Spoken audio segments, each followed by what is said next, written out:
pretendo aqui cumprir a minha função dessa forma. Então, Rafa, a música está por aí, se puder colocar a capa Convidar a todos a fazerem algumas respirações bem profundas. Os pés no chão, sentindo todo o corpo físico, aqui e agora. Você está aqui e agora.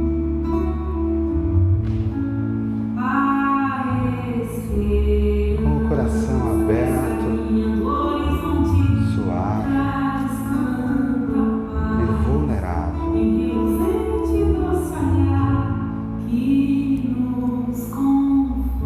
Sentindo a qualidade de cada nota desta música.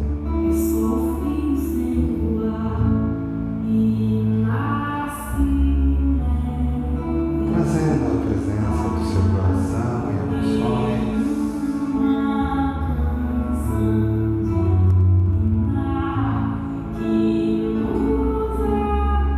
Presente no aqui e no agora.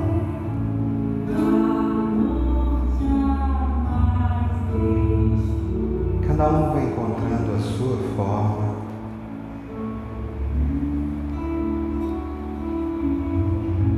Encontrando a sua forma de aterrissar neste congresso, neste momento do tempo. Sentindo ao redor desta sala girando todos esses povos originários que foram invocados pela presença desta música tão santa. Esse senso de pertencimento àqueles que foram muito, muito despertencidos, roubados, destruídos e desrespeitados. De algum momento também sentindo a presença de todos os povos que vieram a chamar esta casa de casa. E perceber que ao redor desta sala todos eles conseguem, de certa forma, darem as mãos e sentirem que o tempo da guerra pode ser terminado, de que o tempo das batalhas internas, o tempo da escuridão pode ser terminado na medida em que cada um de nós aceita e decide viver uma vida com mais esperança. A você não cabe as decisões macroeconômicas, não cabem os movimentos e os conflitos acontecendo nesse momento do tempo nos diferentes países. Não cabe a inconsciência, o movimento de reatividade daqueles que vêm se revezando no domínio e na escravização da humanidade por tantos milênios, variando apenas as formas em que isso é feito. Mas cabe a você sim se perguntar quem você é quando tudo em volta se vai. Quem você é quando lá fora a escuridão cai. Quem você é quando os tempos se tornam turbulentos.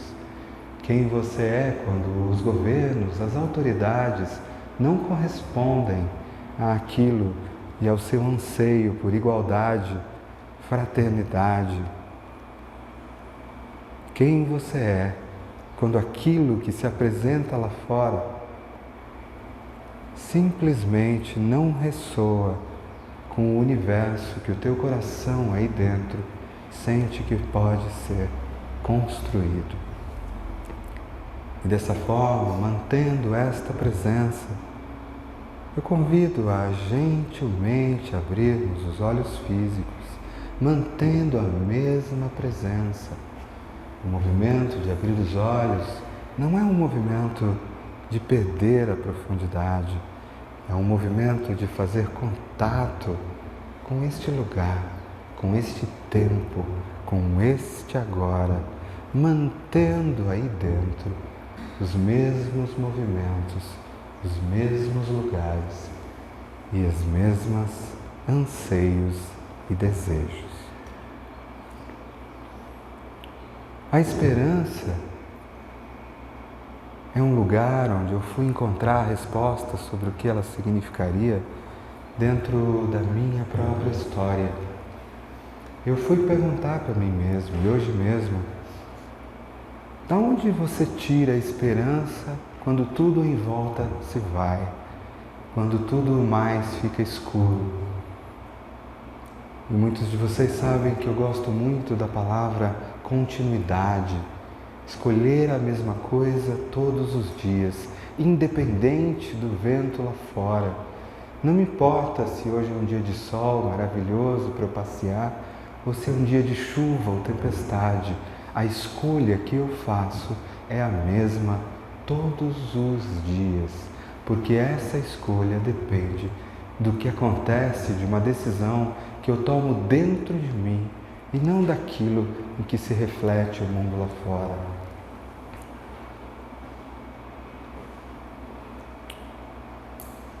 Um sistema como o Enneagrama, quando absolutamente bem compreendido, ele te mostra uma face também um tanto quanto desesperançosa, dependendo do olhar que ele tem. Ele nos deixa muito claros o quanto a nossa vida e a vida de um planeta inteiro, de certa forma, é em sua maioria regida por aquilo que ninguém está escolhendo em lugar nenhum. O quanto é fácil manipular pessoas, o quanto é fácil dirigir países, dirigir políticas, guerras, o quanto é fácil, dentro da cabeça de cada ser humano, convencê-los através de sistemas de crenças que sim, vale a pena criar a guerra em nome da defesa de uma verdade que corresponde, na maioria das vezes, simplesmente um movimento de inconsciência. E nós saímos por aí defendendo pontos de vistas que nunca foram nossos. Como humanidade, talvez ainda não tenhamos chegado a um ponto de capacidade de, através de uma meditação e de um encontro com uma mente mais elevada, simplesmente decidir um futuro melhor ou que tipo de planeta pode ser construído neste lugar.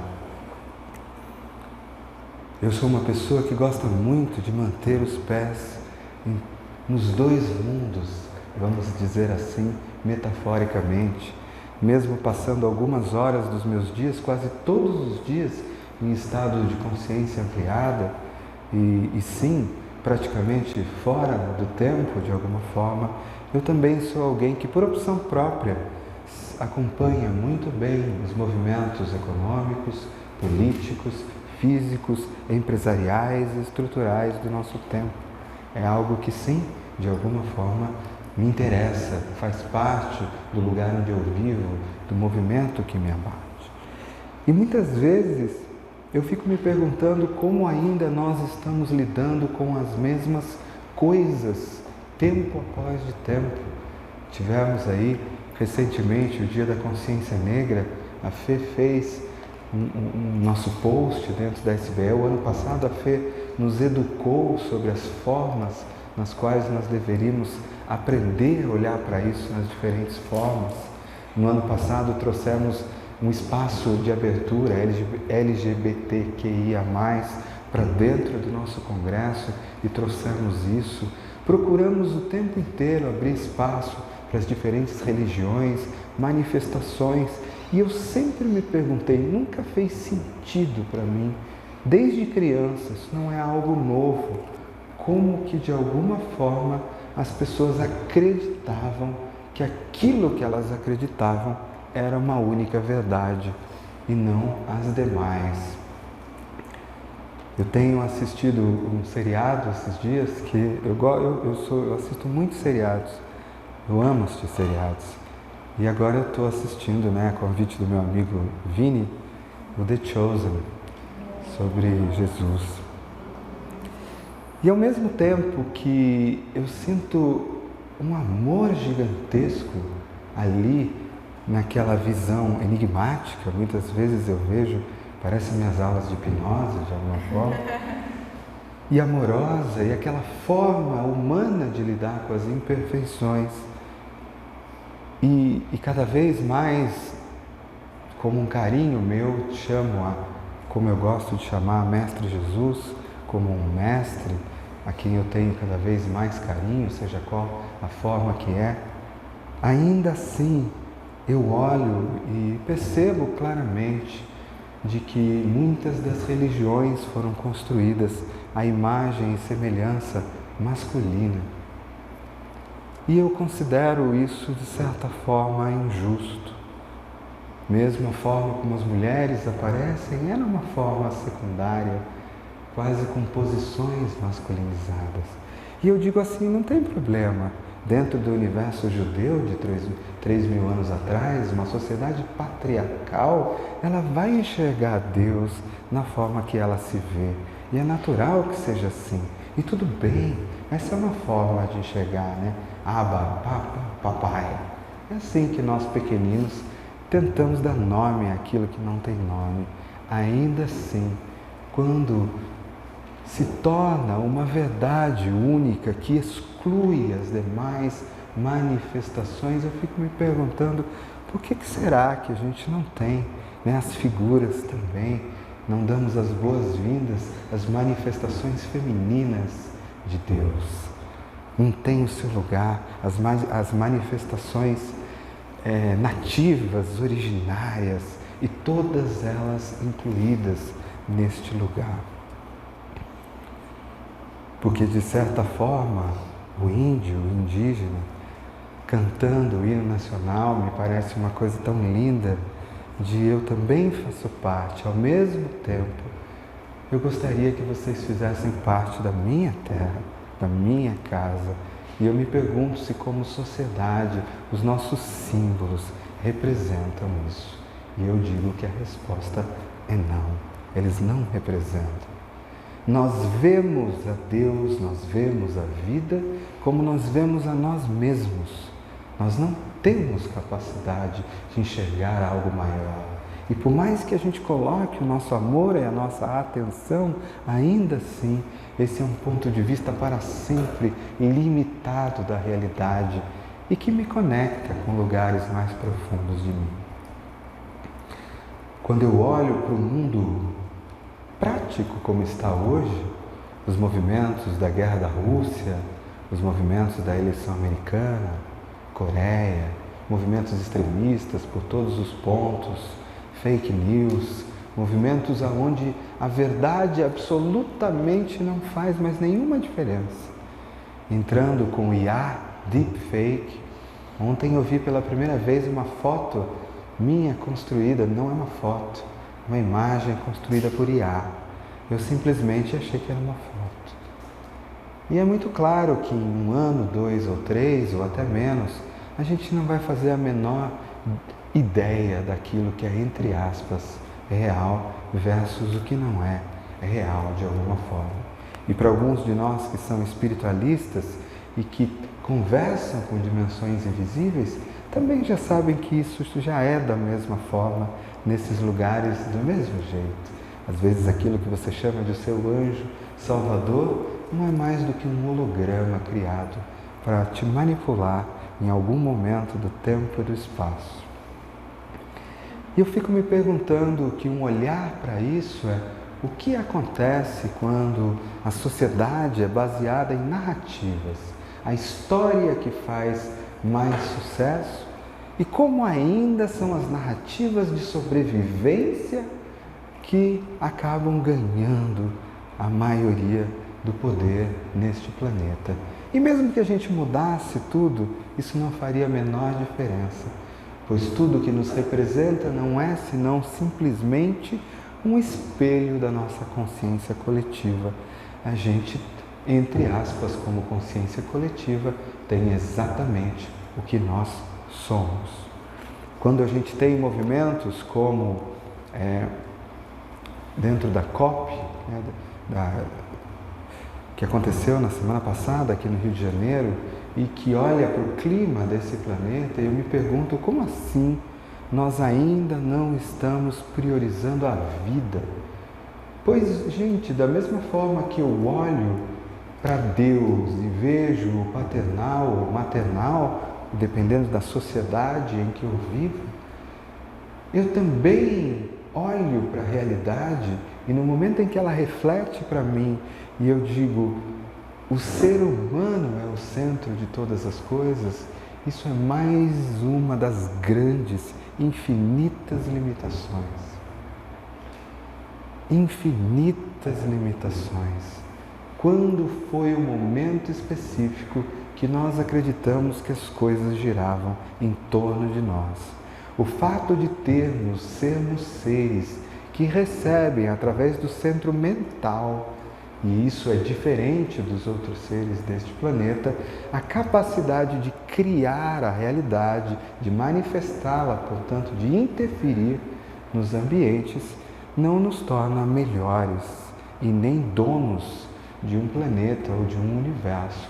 Nos tornaria, na minha opinião, mais responsáveis, pois os nossos pensamentos e efeitos afetam não somente a nós, mas a todos os outros seres que vivem de forma diferente da nossa, segundo realidades diferentes das nossas.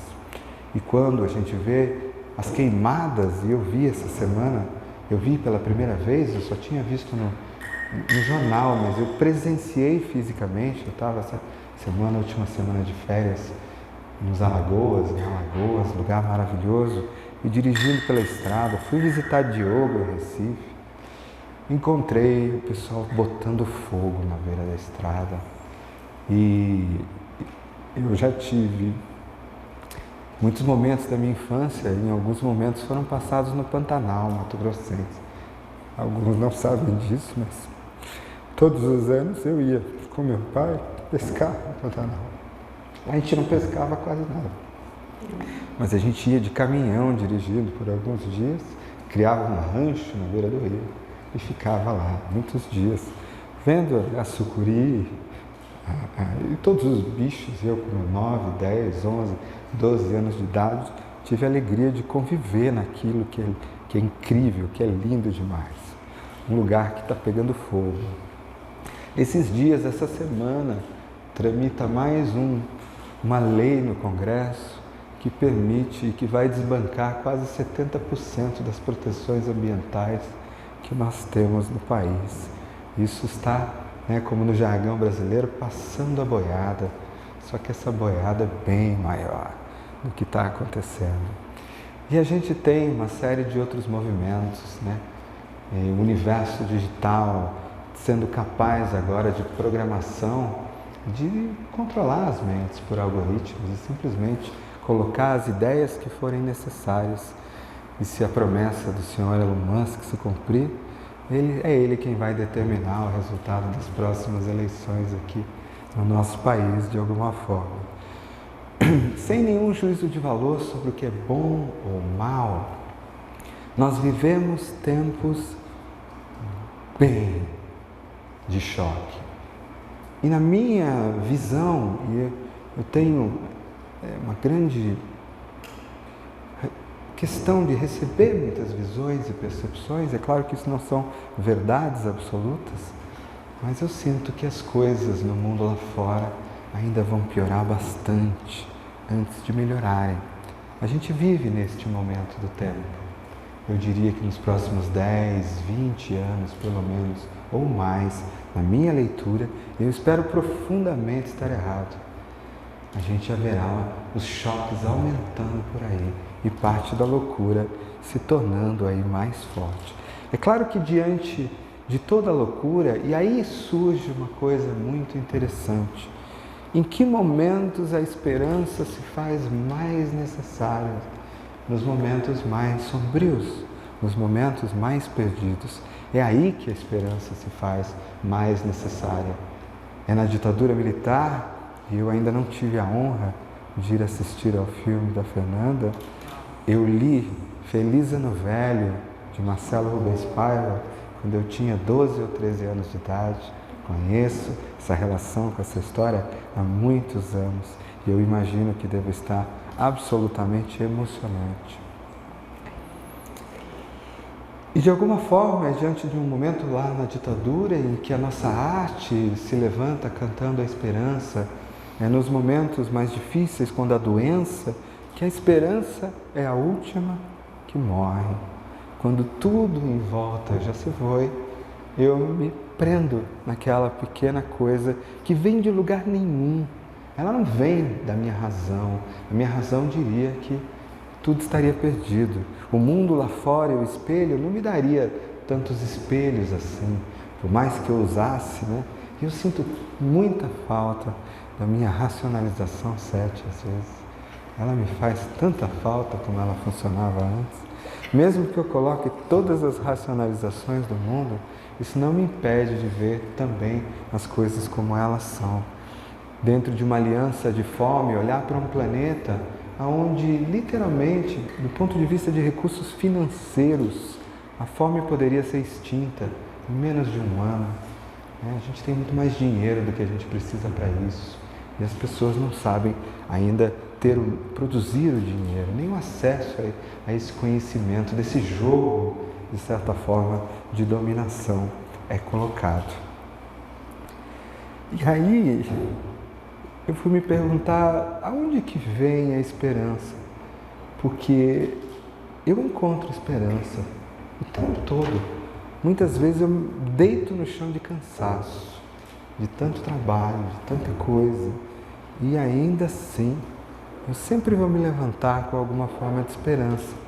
E na minha memória isso não acontece só nesta existência, mas em muitas delas. Ser aqueles que de alguma forma querem colocar no planeta uma forma de libertação e terem sido tanto atacados e perseguidos de tantas e tantas formas. Ao mesmo tempo, a esperança de fato ela é representada por aquela florzinha que nasce no lugar improvável. É aquela florzinha que nasce no asfalto, no centro de São Paulo, e que não tinha nenhuma razão para existir naquele lugar. É quando o deserto, ou depois da queimada que dissola o Pantanal, a Amazônia, começa a brotar depois de muito tempo a vida de novo. E eu me pergunto, a vida parece que não desiste, a vida parece que sempre continua, a vida de alguma forma parece que sempre carrega essa semente de esperança. Então, de alguma forma, o que eu sinto é que cabe a nós nos conectarmos a essa corrente que já faz parte de nós, porque a vida sempre vai carregar essa pontinha de esperança. Então, se nós conseguirmos tocar essa pontinha, não num lugar do mundo que eu vejo lá fora, mas num lugar daquilo que eu sinto que um dia existirá neste plano e neste planeta, eu encontro a minha esperança.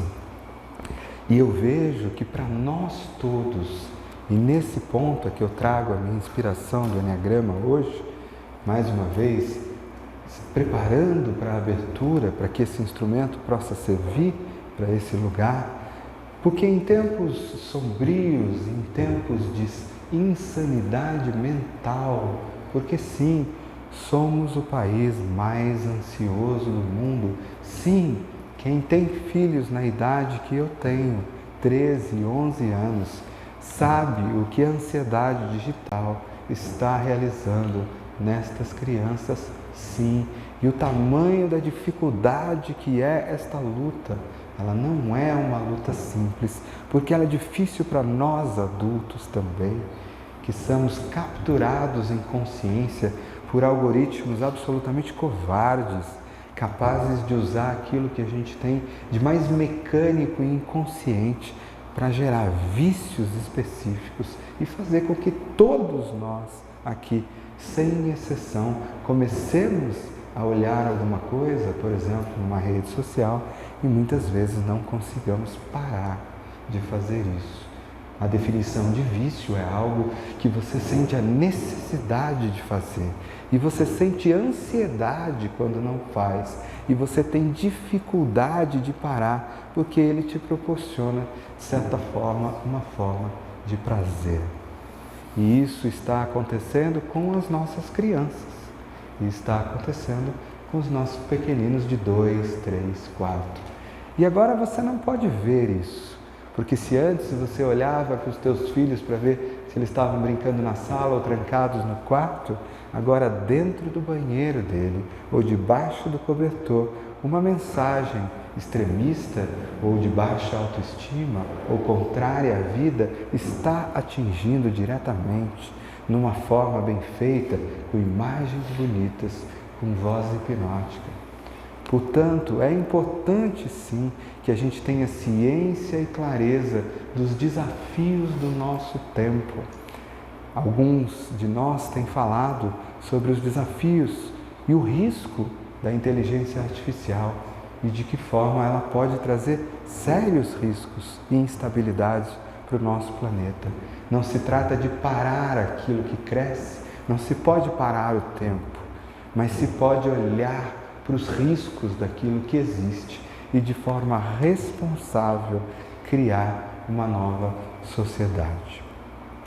Nos momentos onde tudo em volta parece ficar escuro e difícil, eu me inspiro muito em determinadas figuras. Pessoas, seres humanos, mortais como nós, que sim, com os seus defeitos, entre aspas, se é que essa é uma palavra que deva ser usada para um ser humano, mas com as suas partes luminosas, com as suas sombras, que de alguma forma responderam à vida de um jeito que parecia impossível. Quando a gente olha para a prática das virtudes do Enneagrama, o que é praticar uma virtude?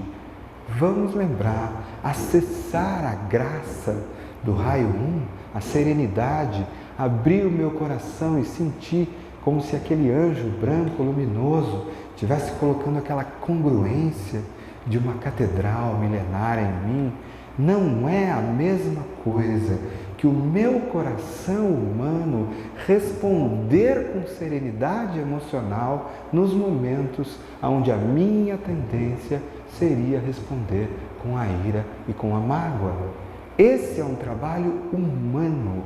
A prática da virtude é quando tudo em mim automaticamente responderia com a mágoa, mas eu faço um esforço, eu vou dentro do meu coração, eu relevo, eu solto, eu pratico o perdão, eu deixo ir e eu escolho responder com o máximo de equilíbrio e serenidade possível para mim neste momento. E aí eu estou praticando a virtude da serenidade. E quando eu olho para as 9 Hamartia, para as 8 Hamartia principais, e reconecto com aquilo que significa afastar-me de Deus, afastar-me de mim, eu me lembro que as virtudes são práticas e que elas não são o óbvio para nós. Você vai passar uma vida inteira se magoando, se tornando irado, se lembrando de algo que alguém te fez e tendo que fazer um esforço para ser sereno numa determinada situação, até que o teu coração, de tanta prática, comece a ser um coração que naturalmente comece a responder com mais serenidade. E aí não é somente a graça, a santa graça da serenidade, mas é uma resposta. Você está se tornando isso. Você, como ser humano, está se lapidando à imagem e semelhança dos santos, de alguma forma. Quando se olha para as Escrituras, os santos não foram seres que nasceram perfeitos. Foram pessoas que responderam a situações muito difíceis de uma forma interna espiritual extraordinária. Extraordinária não significa não ter se desesperado, não ter se perdido, mas significa, mesmo quando toda a esperança e o cansaço veio, optaram por responder de uma nova forma. E eu sou muito adepto dos momentos de cansaço, na onde você simplesmente desiste. Mas eu digo, desista. E quando for para desistir, desista profundamente. Vai dormir e no dia seguinte levanta. E hoje será um lindo dia. E faça isso quantas vezes forem necessários. Acredite, desistir às vezes descansa bastante. Mesmo que lá no fundo do teu espírito você saiba que você pode morrer 1000 vezes, que isso nunca vai parar. Então, o que eu trouxe hoje são algumas figuras que para mim representam respostas desse raio do Enneagrama que me inspiram de alguma forma, que me fazem ter esperança.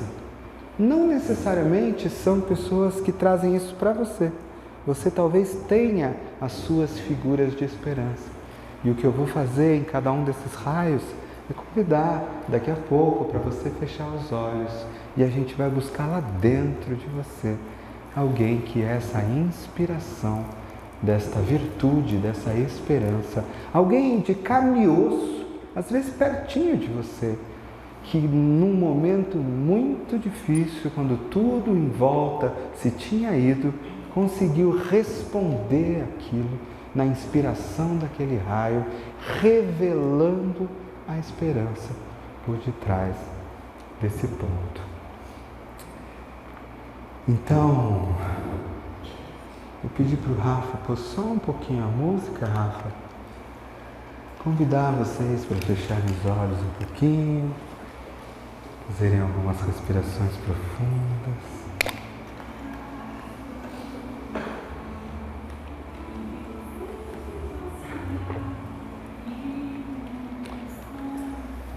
Coloca no roito.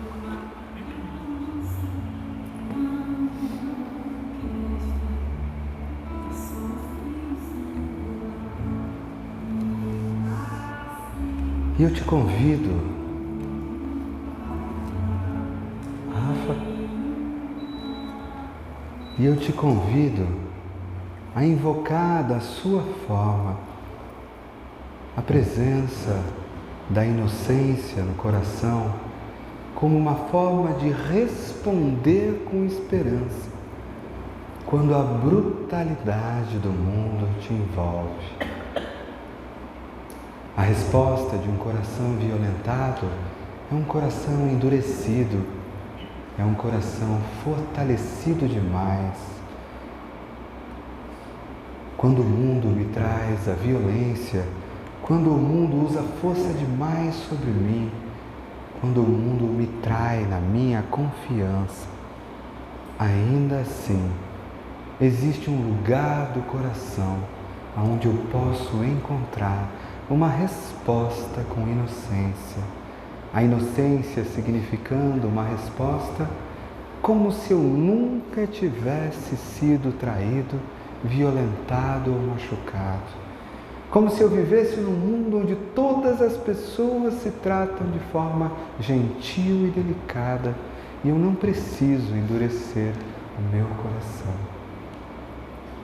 E na minha contagem de 3 a 0, eu te convido a buscar aí dentro alguém que talvez tenha feito parte da sua vida ou faça parte, um pai, uma mãe, um tio, um avô, uma figura de um livro, uma figura conhecida, um mestre espiritual, mas de preferência alguém próximo a você, que você sabe que sofreu violência e que você se lembra que esta pessoa, em algum determinado momento, escolheu responder à vida com um coração aberto, suave e inocente. Mesmo quando tudo em volta diria endureça-se, pois a vida é dura, cruel e pode te destruir. Encontra aí algum lugar, uma pessoa específica da sua vida, em algum momento específico, onde você sabe que ela sofreu essa força e essa violência, e ela ainda assim decidiu responder com um coração suave e vulnerável.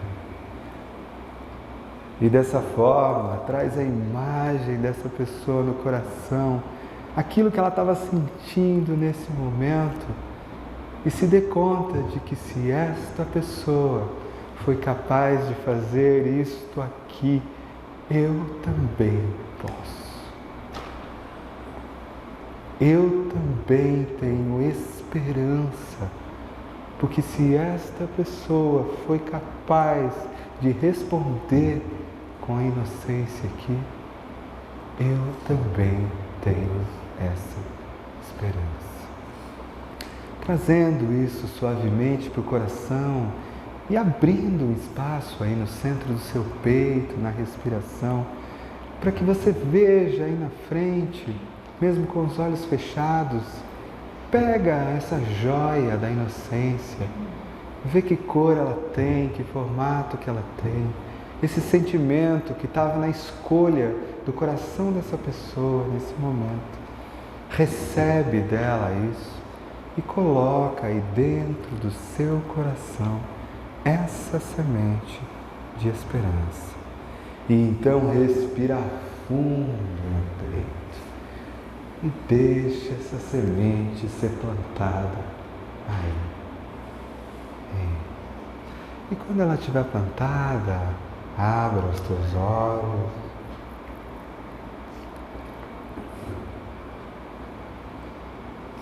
Olhando para a inspiração que eu resolvi colocar hoje aqui,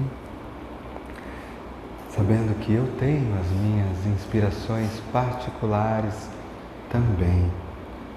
E eu gosto muito da frase de Madre Teresa, ligada para mim à esperança.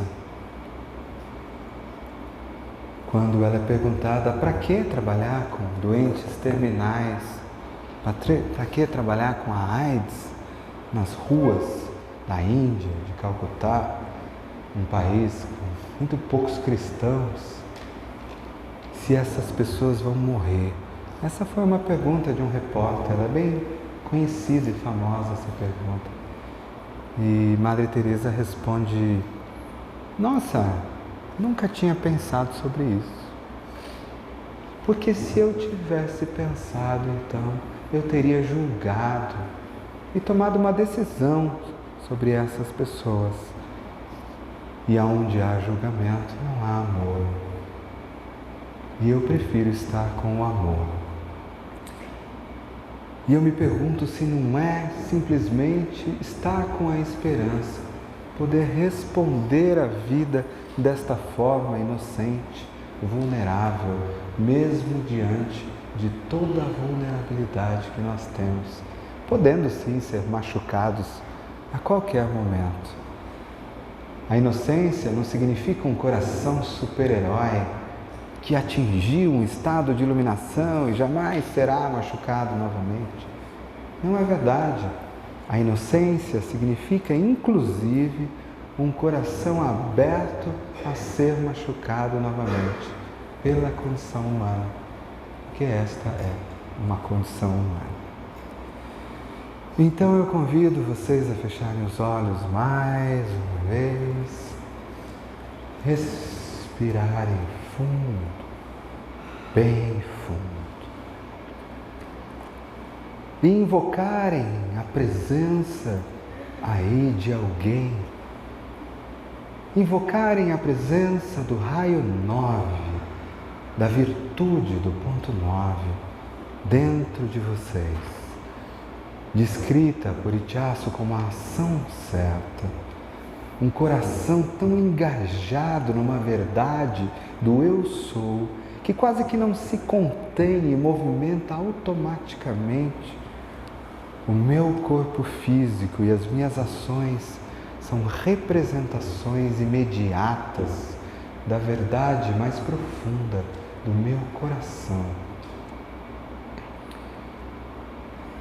As palavras de Dom Riso, a virtude do engajamento, um coração engajado na existência, não adormecido, engajado, pulsando, sentindo a vida, cheio de energia, palpitando no meu peito e me lembrando da potência que é ser humano neste mundo e deixar que a partir desta potência o mundo ao meu redor seja transformado pela ação que traz a maior consciência possível, a imagem e semelhança.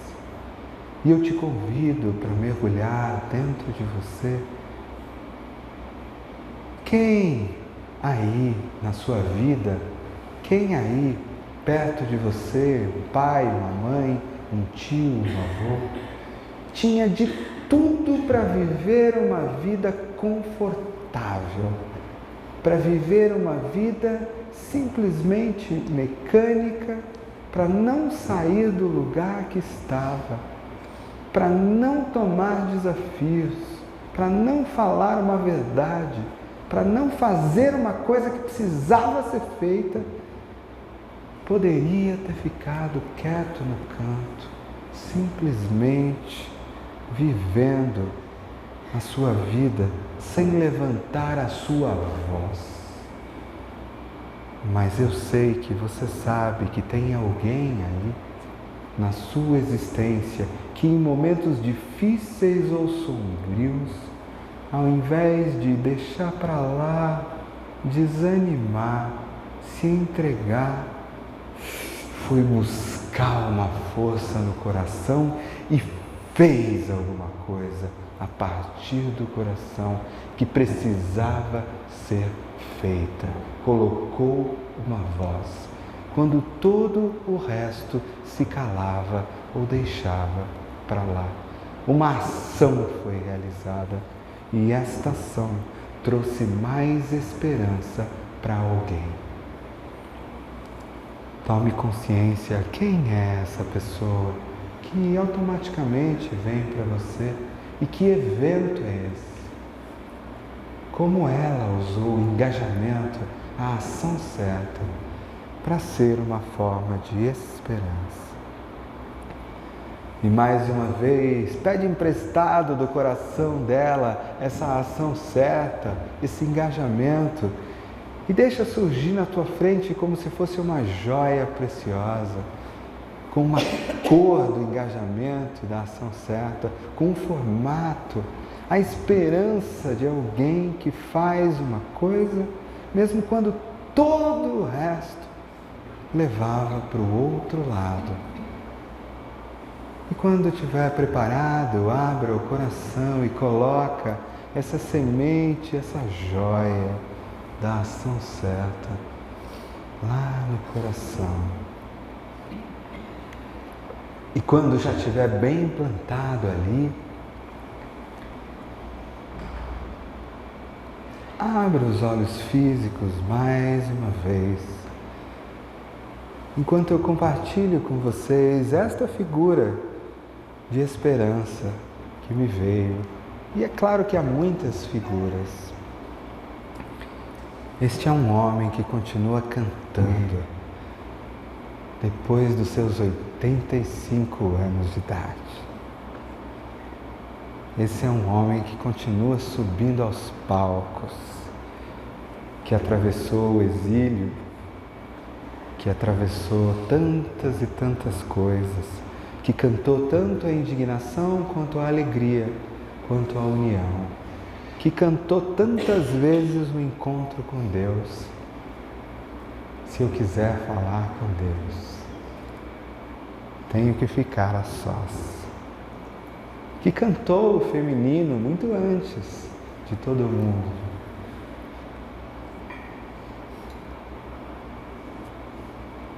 Que cantou que nem mesmo o super-homem, sem uma mulher, não teria dado a volta no planeta. E vê-lo semana passada ou na outra, e agora lidando com o câncer da própria filha, que muito corajosamente está usando como instrumento de elucidação, e eu admiro profundamente as pessoas que usam a sua dificuldade para alertar as outras. Essa é a minha figura de esperança de hoje. E mais uma vez eu convido vocês a fecharem os olhos, respirarem fundo. Obrigado.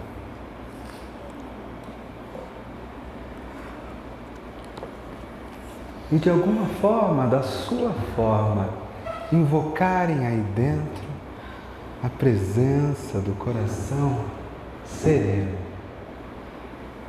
a presença do coração congruente, a virtude da serenidade, responder emocionalmente a todas as coisas, mesmo as que me magoam, me magoaram, foram injustas comigo, ou das quais eu ainda não perdoei, praticar responder a elas de uma forma serena.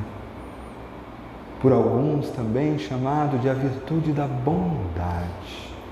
Não como aquele bonzinho que faz todas as coisas que o outro quer, mas aquele que responde através de um lugar luminoso às situações. Poderia também chamar da virtude da justiça ou da congruência. A minha vida é a minha mensagem. E eu te pergunto, aí dentro da sua história, um pai, uma mãe, um avô, um professor, quem em algum momento tinha sido traído ou magoado ou injustiçado e que de alguma forma tinha tudo para responder a uma pessoa, a uma relação, a um mundo com esse amargo da mágoa, mas que em algum ponto, em algum momento, esta pessoa decidiu abrir mão do amargo e responder a alguma situação, ao mundo, a uma pessoa, através da serenidade e do perdão, do desapego, da injustiça. Deixa vir esta pessoa e este momento e permita-se dar conta de que uma ação como essas, uma escolha dessas, é uma ação de esperança. Porque tudo em volta dizia até mesmo que talvez fosse justo responder com a mágoa, responder. Mas esta pessoa optou aí por responder com o perdão e responder com a serenidade. E dessa forma, deixa o coração dessa pessoa, essa esperança de raio 1, se apresentar também à sua frente como uma pedra preciosa de uma outra cor, de um outro formato. Para mim, ela vem como um cristal branco, luminoso. E coloca e deixa ela entrar aí dentro do seu coração.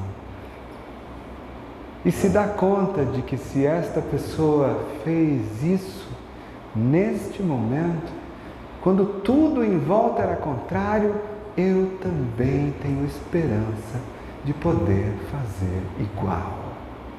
Eu posso me lembrar, sim, disso todos os dias para me inspirar e me dar esperança a fazer igual. E quando já estiver plantadinho aí no seu coração, aí você pode, de alguma forma, abrir os olhos e ver a minha figura de hoje, como tantas outras que poderiam ter sido colocadas aí. Responder com a justiça, mesmo quando o que se recebe é injustiça. E essa é uma escolha improvável, muito improvável. Eu diria que sobre-humana para muitos de nós, inclusive eu. Mas eu opto por continuar me inspirando em algumas ações, em alguns momentos, que isso aconteceu através deste ser e de muitos outros mais próximos. Então, mais uma vez, eu te convido a fechar os olhos e invocar a presença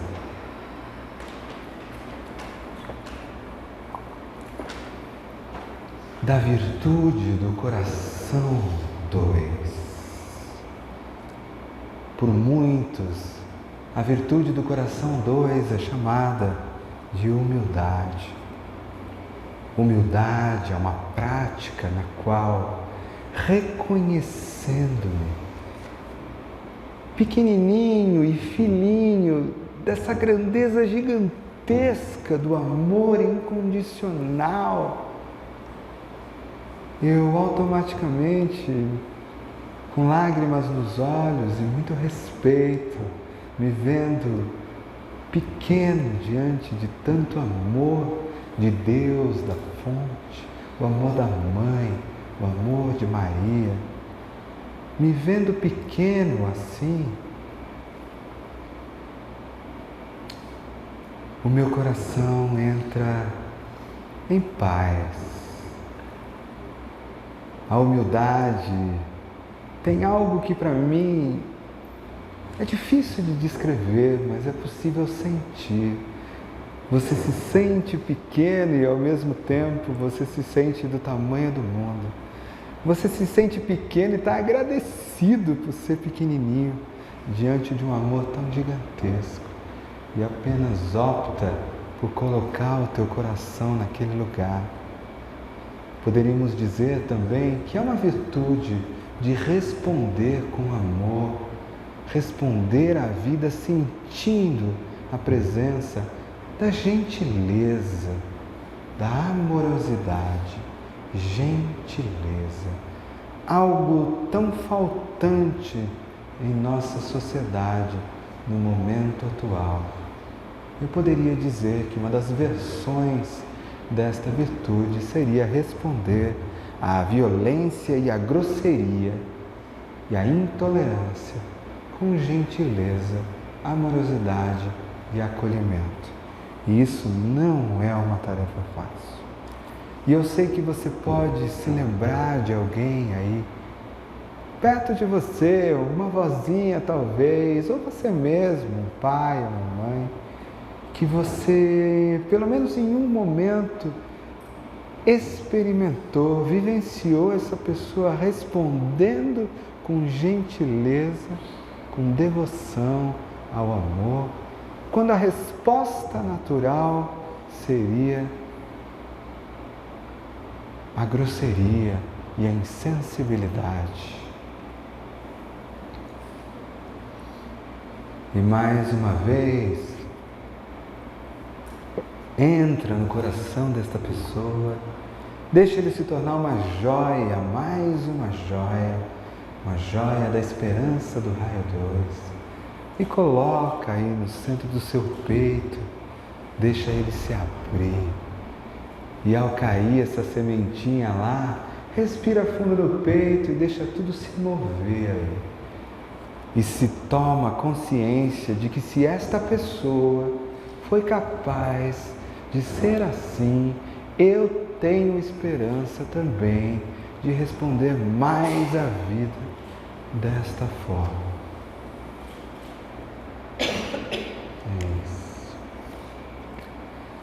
Convidando vocês a abrirem os olhos e uma figura que hoje para mim representa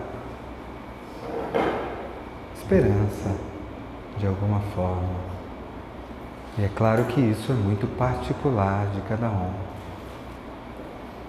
Eu acredito que um dia, quem sabe, mesmo ela se recusando veementemente, dizendo que não nasceu para isso, quem sabe tornar-se a presidente um dia. Eu sei que é só uma esperança, mas nós nunca sabemos o que pode acontecer quando a escuridão fica maior, de certa forma, a dificuldade aumenta, o que pode se levantar diante da esperança. O raio 6 nos lembra muito isso. Quando a dificuldade se aumenta, os heróis surgem diante da necessidade. Convidar vocês mais uma vez a fecharem os olhos e invocarem aí para o seu coração essa virtude, por muitos chamada de veracidade ou autenticidade, e que na verdade revela a escolha que eu faço no fundo do meu coração de ser eu mesmo e ninguém mais. E esta é uma escolha que eu faço todos os dias, porque todos nós resistimos a sermos nós mesmos. Todos nós resistimos e acreditamos em alguma parte de que se mostrarmos para o mundo quem realmente somos, o mundo então nos verá como uma falha, um fracasso, e nós nos envergonhamos de quem somos em alguma parte. E eu quero que você traga aí, em alguma parte, em alguma memória, alguém perto de você ou você mesmo, alguém que foi capaz, mesmo diante de todo o medo de ser julgado lá fora, de ser diferente, de se envergonhar, alguém que foi capaz de realmente, num momento, assumir quem era de verdade, mesmo quando o mundo lá fora não está pronto para te admirar e nem para corresponder. Você encontra lá no fundo uma verdade e a coloca para o mundo e se mostra desnudo como quem realmente é.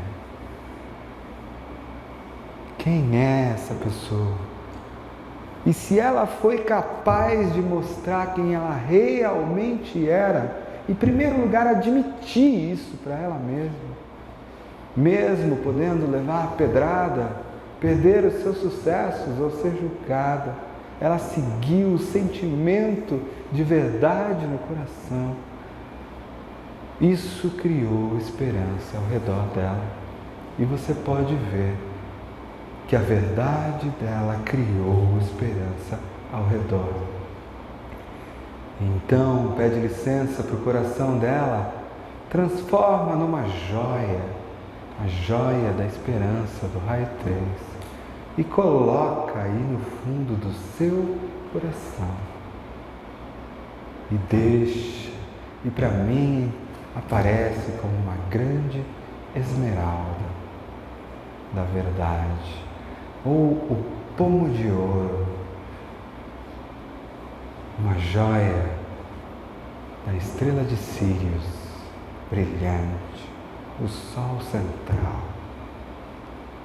É isso. E quando já estiver plantado aí dentro, lembrando que o nosso congresso é pintado das cores da esperança, do verde, do dourado. Você pode abrir os olhos e ver a minha esperança hoje, que não importa quanto tempo o tempo passa, para aqueles que como eu têm mais, são 45 mais, pelo menos, sabe muito bem o que era esperança, quando a bandeirinha era dirigida no tan-tan-tan, tan-tan-tan. O esporte como caminho de esperança para um povo que se refletia e se julgava, portanto, capaz e orgulhoso das suas próprias forças, poderes e grandeza. Esta é a função do raio 3. Não é ser o maior de todos, é ser o espelho para que todos se vejam grandiosos. E este é um lindo reflexo. E mais uma vez, convido vocês a fecharem os olhos, lembrando que a nossa mandala tem 9 pontos. E é sempre uma longa jornada. Invocando aí a presença no seu coração, desse espaço, dessa virtude que vai muito além de todas as emoções que você vive no dia a dia, dos momentos que você se entristece, dos que você se alegra, dos momentos que você se mergulha em depressão e enxerga a vida em preto e branco, dos momentos onde você se torna eufórico. Existe algum lugar lá atrás e por detrás de tudo isso, onde o teu coração toca a vastidão do oceano, se equilibra tão fundo e tão fundo, que os teus olhos passam a ver beleza em tudo o que há. Mesmo aonde lá fora, numa guerra, como no Afeganistão, você encontra fotografias das crianças jogando futebol, descalças, perto de algum tipo de míssil que explodiu ali uns dias antes. E eu te pergunto, se não é senão uma beleza, se não é senão um lugar além e por detrás de tudo isso, saber ver a beleza em todos os lugares é uma forma de esperança, pois aquele fotógrafo consegue enxergar a beleza em meio ao caos, à fome, à destruição e à miséria. E eu te pergunto, quem aí no seu mundo foi capaz de ver a beleza, sentindo esse equilíbrio, esse preenchimento profundo no coração, mesmo diante de toda a sujeira, de todo o caos e de tudo o que parecia feio aos olhos de todos os outros? Eu tenho certeza que você conhece alguém que já escolheu fazer isso. E esta pessoa, nesta atitude dela,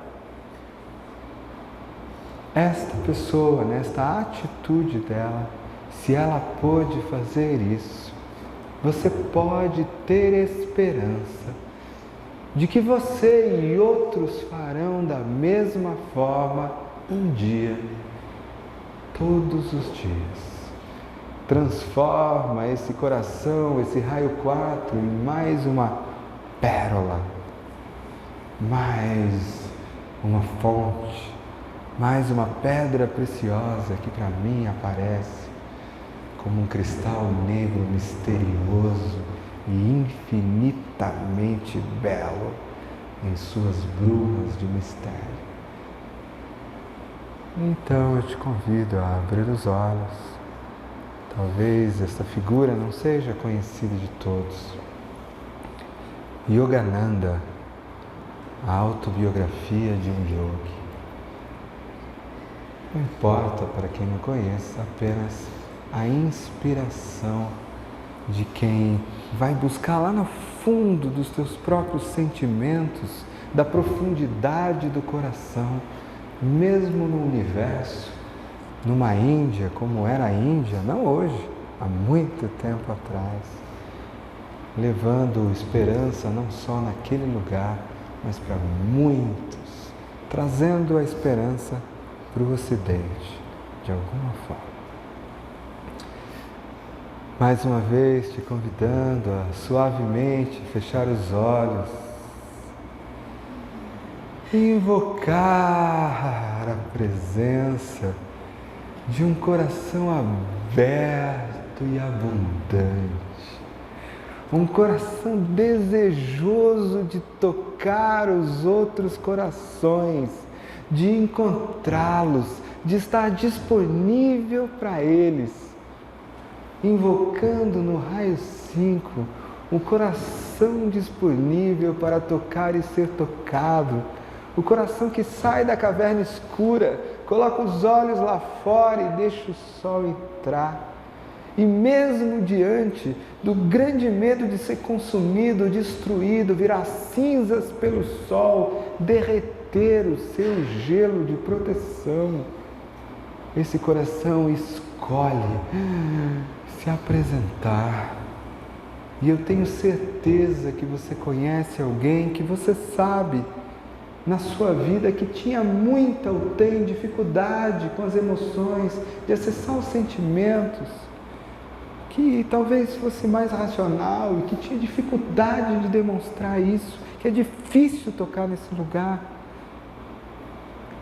E que ainda assim, em algum momento ou evento específico, essa pessoa foi capaz de ir além de todas as dificuldades e mostrar para você o coração dela, um sentimento, mesmo sendo difícil para ela. E se ela foi capaz de fazer isso neste momento, você também é. Você também pode pegar a esperança desse momento, porque alguém vai contra a sua natureza para fazer algo que tem significado, deixar o coração disponível, se desapegando de tudo aquilo que parecia muito pouco, soltando, entregando para você, mesmo tendo medo de perder o pouco que tinha. Encontra essa esperança e transforma ela, mais uma vez, numa pedra preciosa, que me surge aqui como um diamante azul escuro. E coloca esta sua pedra aí dentro do seu coração, de uma forma que aumente a sua esperança de que um dia sim, as pessoas deste planeta, ou próximas a você, serão mais sentimentais, no sentido de terem mais coragem, de mostrarem os seus sentimentos e o seu carinho, mesmo quando houvesse medo de tocar nesse lugar. E aí, te convido a abrir os olhos e tocar numa figura que me emociona profundamente.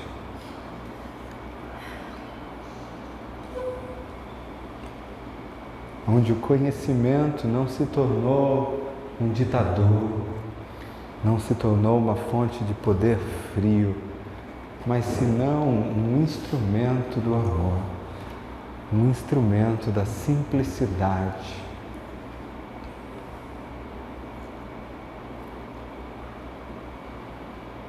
O conhecimento não se tornou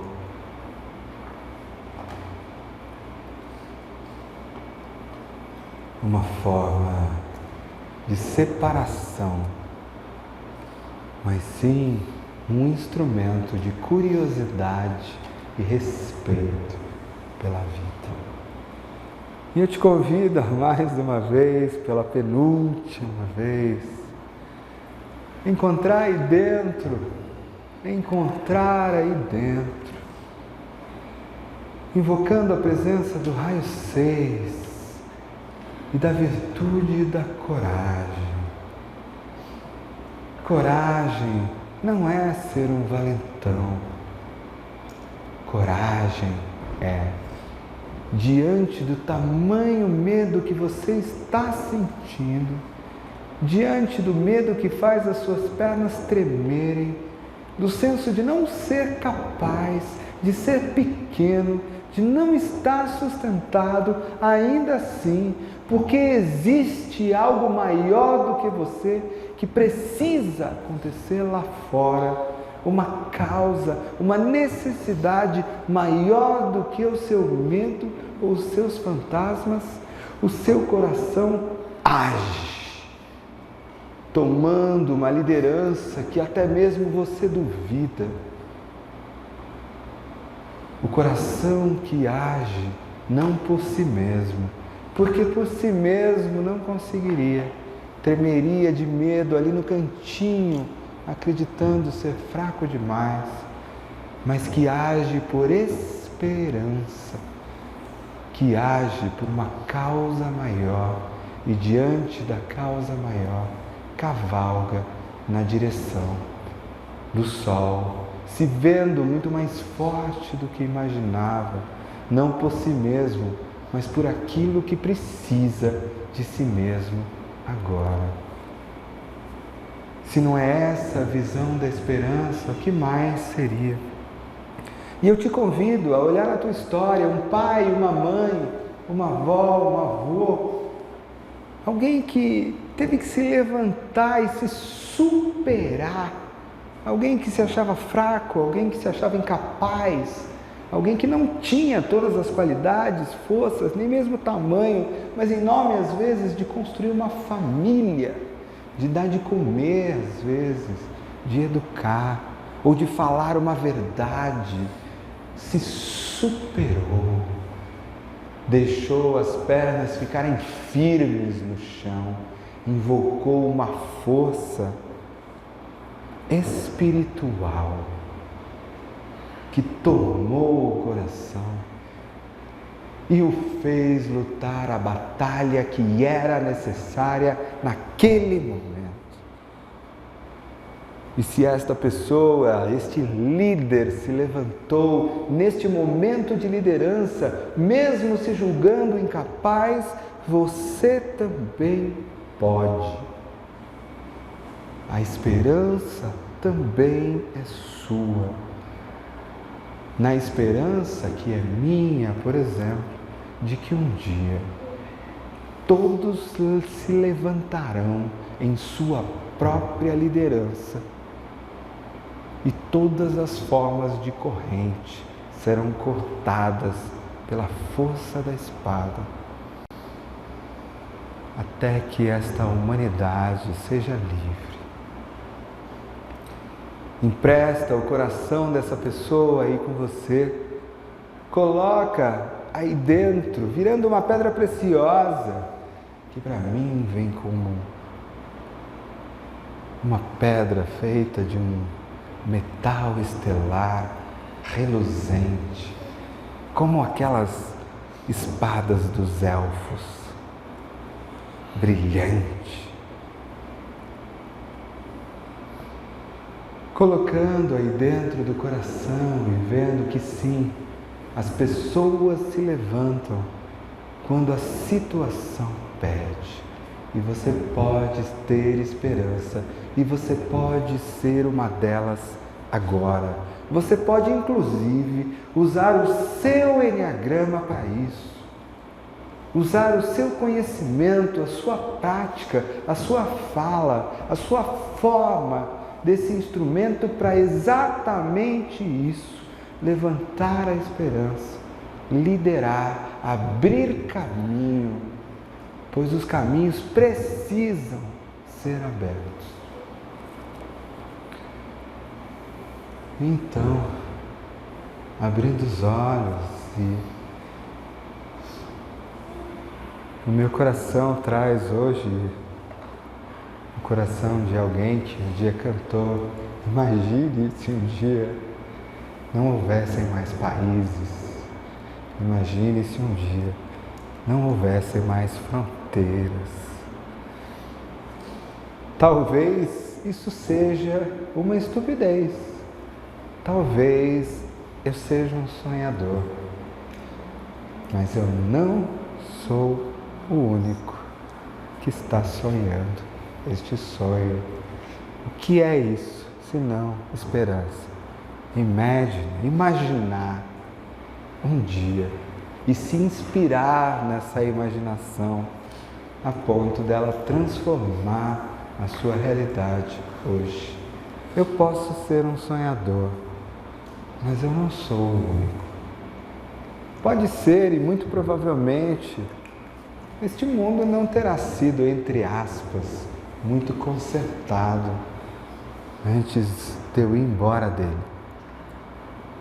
Mas eu prefiro ser um sonhador e eu sei que eu não sou o único.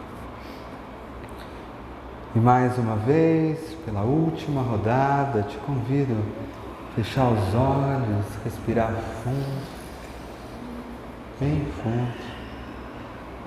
E aí dentro de você buscar lá no fundo do coração talvez um dos elementos mais fundamentais para a existência da esperança, encontrar no seu coração a mais profunda alegria. Uma alegria quando tudo lá fora não parece estar propício para isso. Eu não tenho os brinquedos que eu quero, eu não tenho a vida que eu quero, eu não tenho o dinheiro que eu gostaria, eu não tenho as coisas, eu não tenho às vezes nem um pai ou nem uma mãe como criança, e ainda assim, no meu jogo de futebol, na minha pipa, na minha brincadeira, a alegria no pega-pega, ela surge dali de dentro. E quando você olha as crianças brincando alegres, mesmo diante do caos, você enxerga a alegria.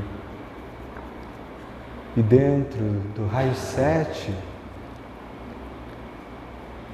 por detrás da sobriedade, encontra-se a gratidão pela existência, a gratidão pelo presente que é esta existência.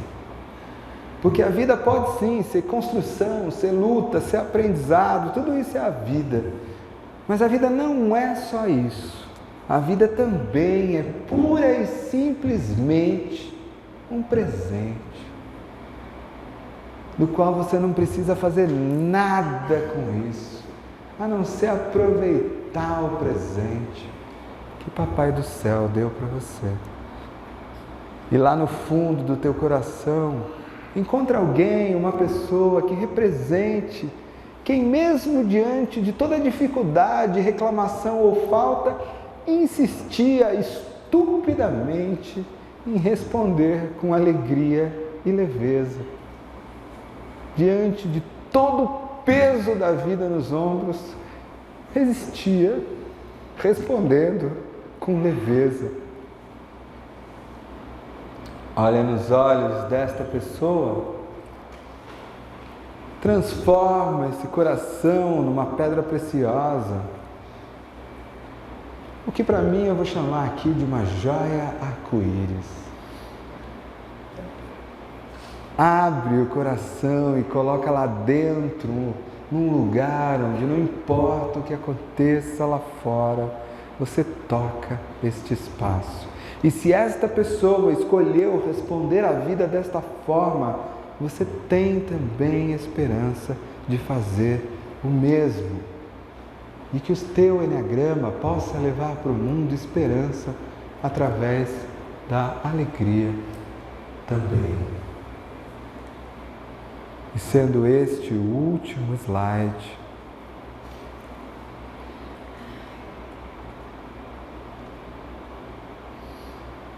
me emociona profundamente. Meus 13, 14 anos mais ou menos, eu ganhei um livro chamado Transformando a Própria Mente. Um livro complicado para quem tinha 14 ou 15 anos. Seu autor, Sua Santidade, o Dalai Lama. Eu provavelmente não entendi 10% do que estava escrito ali. Mas os 10% que eu entendi modificaram a minha vida para sempre. Muitos anos atrás, por uma dessas coincidências da vida, no ano de 2005, Sua Santidade esteve no Brasil para fazer algumas conferências no Ibirapuera. Eu ainda como engenheiro na Embraer. Tive uma pessoa que me ligou, que tem um irmão jornalista, e falou: Nicolai, você está trabalhando amanhã? Tô. Por quê? Não, é que o meu irmão da empresa, ele recebeu um convite e eu queria ir, será que você pode ir comigo? É o que se trata. Não, se trata de uma aula exclusiva de Sua Santidade Dalai Lama no Templo Zulai em São Paulo, para apenas 200 pessoas. E eu lembro que eu olhei e falei: acho que eu não estou trabalhando amanhã, não? Acho que eu me enganei. E um belíssimo atestado médico criou o meu caminho E eu me lembro que uma das coisas que mais me impressionaram, quem já foi ao Templo Zulai sabe como é bonito aquela energia. Foi ali que eu sentei ali do lado e ele entrou assim, né? Aqueles monte de coisa assim. Ele anda meio assim, bonitinho, né? Ele olhou assim pro lado e de repente o olho dele olhou no meu. Parecia uma criança. Uma alegria, uma alegria, uma alegria sem fazer nada. Aí de repente ele se sentou e começou a dar uma aula complexa em chinês sobre escrituras antigas. Um outro homem.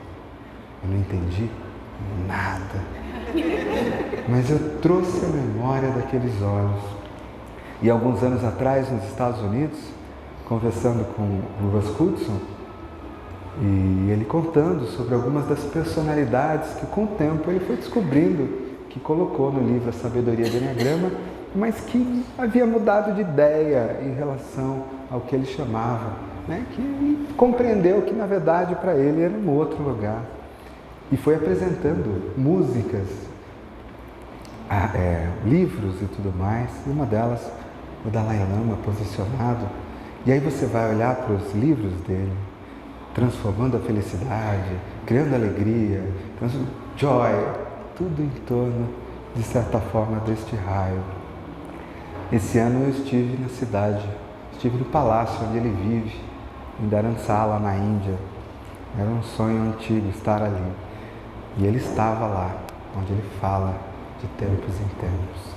Enfim, é um ser humano normal, mas que para mim sempre foi um instrumento de esperança.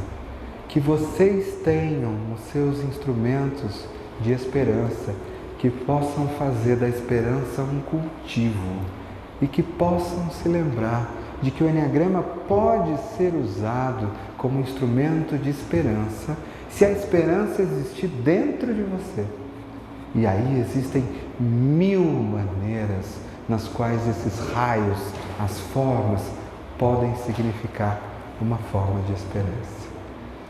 E assim, eu encerro a minha fala, declaro aberto o 3º Congresso da Sociedade Brasileira de Enneagrama e que a gente possa cultivar essa esperança, mesmo quando tudo em volta se vai. Tenham um excelente congresso, com muita esperança.